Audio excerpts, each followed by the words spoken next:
जो पहले दिन की घटना है उस घटना की हम निंदा करते हैं। ये तो कानून को अपने हाथ में लेने की बात आ गई। जब इस देश में जातियां बनी तो जातियों के आधार पर उनको काम मिल गया। जब ब्राह्मण को काम मिला कि वेद पुराण रामायण महाभारत गीता कहने का, बाबा साहब डॉक्टर अम्बेडकर जी ने संविधान में पहले पन्ने पे लिखा समता स्वतंत्रता बंधुत्व न्याय पर आधारित भारतीय संविधान, तो सबको अधिकार है। आप एक तरफ कथा पढ़ने की बात करते हो, दूसरी तरफ वही कथावाचक के घर की बहुएं, उनकी पत्नियां, उनकी माँ, उनकी बहनें जब बच्चा पैदा होता तो उस कथावाचक से नाम नहीं रखवाती हैं, तब जाती हैं पंडित जी से। जो व्यवस्था है उस व्यवस्था में लोग ग्रसित हैं। अति पिछड़ों को भी हक लूटा गया, मुसलमानों का हक लूटा गया। जो पहले दिन की घटना है उस घटना की हम निंदा करते हैं। देश में प्रदेश में कानून का राज है और कानून के दायरे में किसी को भी कानून अपने हाथ में लेने की इजाजत नहीं है। रही बात दूसरे दिन की घटना, तो उस व्यक्ति के पास दो आधार कार्ड मिले, तो संविधान के दायरे में एक व्यक्ति के पास एक ही आधार कार्ड की व्यवस्था है। अगर दो आधार कार्ड आप रखे हैं तो खुद गलत है।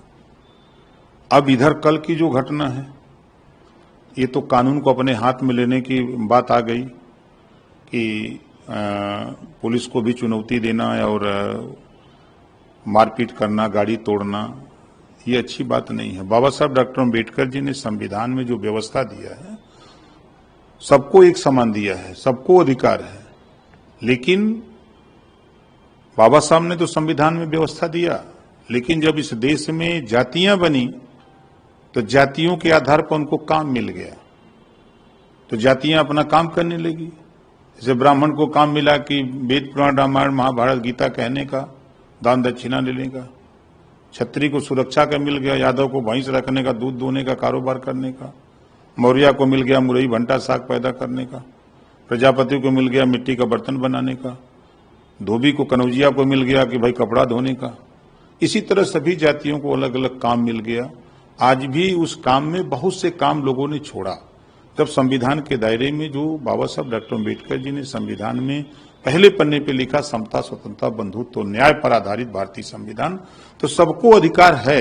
लेकिन घर के अंदर अब जाइए, आपने परिवर्तन खुद नहीं ला पा रहे हो।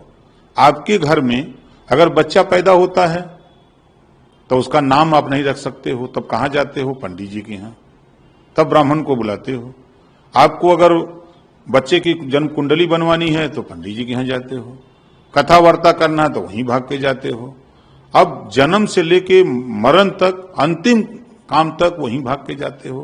कैसे विरोध करोगे? अपने घर में सुधारो, अपने परिवार को सुधारो कि बाबा साहब ने तो पावर दिया है, अधिकार दिया है, लेकिन उसका उपयोग करने के लिए भी सोचो, तब न सुधरेगा। आज बड़ा परिवर्तन आया है। बाबा साहब डॉक्टर अम्बेडकर जी के संविधान के बदौलत बड़ा परिवर्तन आया है। ऐसा नहीं है कि अलग अलग धर्मों के अलग अलग लोग हैं, बौद्धिस्ट यही हैं, अर्जक संघ के लोग यही हैं, वो अपना करते हैं, सारे लोग हैं। लेकिन अब सिस्टम जो पहले की व्यवस्था है, उस व्यवस्था को आप सोचिए कि 5000 साल पहले जो लड़ाई गौतम बुद्ध जी ने शुरू की, उसी लड़ाई को जब वर्ण व्यवस्था बनी, ब्राह्मण क्षत्रिय वैश्य शूद्र, तो अब शूद्र में लोग अपने को शूद्र मानते नहीं। वो सोचते हैं कि हम तो क्षत्रिय बन गए, यादव अब तो क्षत्रिय बन गया, अभी वो अपने को मानता नहीं। तो वर्ण व्यवस्था बनी, तो उसमें जब व्यवस्था बनी कि शूद्रो शिक्षा न दीयताम, लेकिन महात्मा ज्योतिबा फूले, सावित्रीबाई फूले के संघर्षों की देन कि आज छत्रपति साहू जी महाराज के संघर्षों की देन, आज बाबा साहब डॉक्टर अम्बेडकर जी ने सभी महापुरुषों के संघर्षों को समायोजित करते हुए संविधान में लिख दिया। छुआछूत खत्म हो गया, भेदभाव खत्म हो गया, बराबरी आ गई, सबको पढ़ने लिखने का अधिकार हो गया, महिलाओं को पढ़ने लिखने का अधिकार हो गया, सबको व्यवस्था है। लेकिन आप जो बदलाव की दिशा में तो कदम बढ़ाओ। नहीं तो वो तो कदम के वो बढ़ा रहे हैं, कहने लगे क्या, और लेकिन सरकार को ये देखना चाहिए, अगर ऐसा है तो कानून लिया, क्या उस समाज के लोग कथा नहीं पढ़ सकते हैं? आप ये पढ़ सकते। देखिए मैं क्या कह रहा हूं, आप एक तरफ कथा पढ़ने की बात करते हो, दूसरी तरफ वही कथावाचक के घर की बहुएं, उनकी पत्नियां, उनकी माँ, उनकी बहनें जब बच्चा पैदा होता तो उस कथावाचक से नाम नहीं रखवाती हैं, तब जाती हैं पंडित जी से कि पंडित जी चलिए हमारे घर बच्चा पैदा हुआ, उसका नाम रख दीजिए। जब आप अपने बेटे का नाम नहीं रख सकते हो तो कहां से परिवर्तन ला सकते हो? कहां बदलाव की बात करते हो? आज भी मैं देख रहा हूं कि जो व्यवस्था है उस व्यवस्था में लोग ग्रसित हैं। जैसे कि कैसे ग्रसित हैं? क्या क्यों नहीं ग्रसित हैं? आज भी देख नहीं रहे हैं? हम जन्म से लेके मरण तक सारा काम कराने के लिए वहीं जा रहे हैं, पंडित जी के यहाँ। नहीं, ब्राह्मणों के अलावा और जो वर्ण व्यवस्था है उसमें किस तरह से ग्रसित है? भाई ग्रसित, अब वो काम के जाति के आधार पे जो काम मिला, तो अब काम के आधार पे लोग आज भी मान रहे हैं। अब आदत सी बन गई है। जैसे अगर बात करें हम, तो आज जो समाजवादी पार्टी के लोग चिल्ला रहे हैं, समाजवादी पार्टी के लोग मुसलमानों का हक लूटे, तो मुसलमान चूंकि वो अपने हक के लिए बोलता नहीं है, चुपचाप मार के रहता है, क्योंकि उसको नफरत सिखाई गई। फिर उसके बाद 27% रिजर्वेशन फिर लागू हुआ, उसमें मुसलमानों का भी हक है, अति पिछड़ों का भी हक है। तो अति पिछड़ों को भी हक लूटा गया, मुसलमानों का हक लूटा गया। अब हक लूटते हुए तो ये लोग तो नहीं बोल रहे हैं, लेकिन अब वहां पहुंच गए जो पंडित जी का हक था। तब पंडित जी तो वो मानने वाले नहीं हैं, तो अपने हक को बचाने के लिए कि जो हमारा काम है तुम कैसे कर सकते हो भाई? सवाल और है, आपने कल 2022 में आप भी उन्हीं की साइकिल में बैठ के सवार थे। देखिए, कीचड़ साफ करना होता तो कीचड़ में हिलना पड़ता है, ठीक है। समाजवादी पार्टी उठा के देखिए, अब अगर आप इटावा की ही घटना को लीजिए, तो आप यादव को बुला करके प्रेस के सामने उसको जो है सम्मानित करते हो और आप उसको पुरस्कार देते हो। पता लगा कि 50,000 रुपया है समथिंग उसको दिए। आप इतनी घटनाएं हुई मुसलमानों के साथ, एक मुसलमान को बुला करके आपने उसको प्रोत्साहित किया कि नहीं आपके साथ अन्याय हुआ है, हम आपके साथ खड़े हैं। एक भी मुसलमान के साथ अगर खड़े हों, किसी राजभर के साथ खड़े हों, किसी पाल पटेल चौहान के साथ, प्रजापति के साथ खड़े हों, नाई गोंड के साथ खड़े हों, किसी दूसरे के साथ खड़े हों।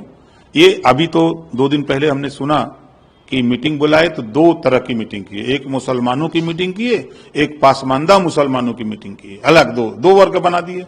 और दोनों से कह रहे हैं कि देखो भाई, आपके ऊपर जुल्म जाति अत्याचार होगा तो हम नहीं बोलेंगे। आप बीजेपी को अगर रोकना चाहते हो तो आप अपने घर में बैठे रहो, लात खाते रहो और बूथ पर जाकर के चुपचाप मार के उड़ दो। यही सिखा रहे हो। जब उनके ऊपर जुल्म जाति अत्याचार हो रहा है तो आप उनके साथ खड़े हो जाओ। इसी नाते मैं कहता हूं ना कि 4 बार तो वो आपको साइकिल चलाने के सिखा दिए। आप साइकिल चलाते हैं, उनको कैरियर पर बैठाए हो, अब बैठे बैठे चूतर पिला रहा है। थोड़ा इस बार 27 में अगर सरकार बनती है तो किसी मुसलमान के बेटा को साइकिल चलवा दो, आप थोड़ा कैरियर पर बैठो, कुछ दूर चलो, तब न समझ में आएगा कि कैरियर पर बैठने का क्या आनंद आता है।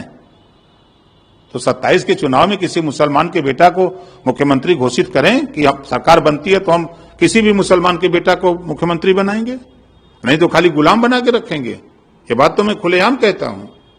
आज मैं तो कहता हूं कि जो मुसलमान लीडर उनके पार्टी में हैं वो गुलाम हैं, वो लोडर बन के बैठे हैं वहां, वो अपने हक की बात नहीं करते हैं। उनको अपने हक के हिस्सेदारी की बात करनी चाहिए। अगर समाज में कहीं जुल्म जाति अन्य अत्याचार हो रहा है तो उनके साथ समाजवादी पार्टी के लोगों को खड़ा होना चाहिए। लेकिन ये चले जाएंगे कहां? जेल में, आजमगढ़, रमाकांत यादव से मिलने, लेकिन आजम खान जेल में बंद हुआ नहीं जाएंगे इस नाते वो मुसलमान है। कोई देवरिया चले जाएंगे, यादव के साथ घटना होती तो वहां चले जाएंगे क्योंकि वो यादव हैं।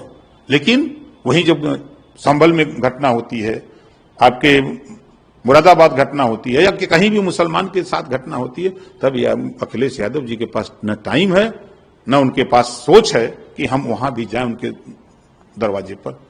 तो ये मुसलमानों को गुलाम बना करके रखना चाहते हैं। और संविधान कहता है कि सबको बराबरी का अधिकार है। 20% आबादी मुसलमान की और 7% यादव, 4 बार मुख्यमंत्री 20% वाले को गुलाम बना के रखे हो। दो एक बार पावर उसको।